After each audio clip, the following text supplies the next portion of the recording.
Peace, blessings, and love, family. This is the Elder Rasan Shakur out of the great city of New Orleans, Louisiana, coming to you with another great and informative video. Peace, blessings, and love to all the melanated family and mankind.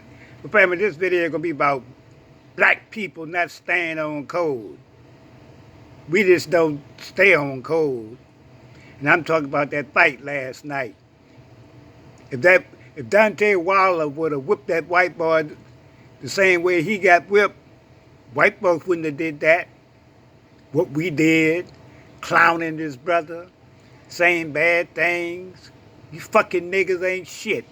That's why we're in the condition we in today. Because we never stay on code.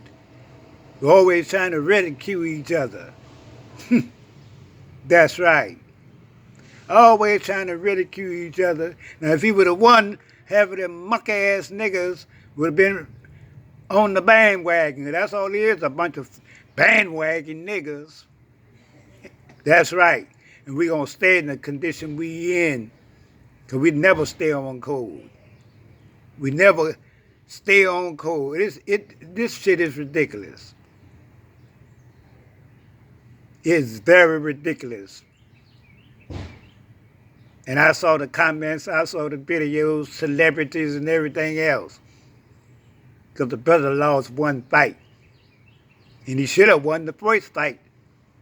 If the referee slow counting, bleeding like a hog, then he a vampire licking blood, draining all the main energy out, this, that, and the other. But the main thing, black people need to stay on code. That's our problem. And it's going to continue to be our problem. Because we have no unity. We don't have no love for each other. If that brother was the one, all them monkey-ass niggas that was talking shit, they've been riding right along with him. But that's the way niggas do. Peace and love, and I'm out.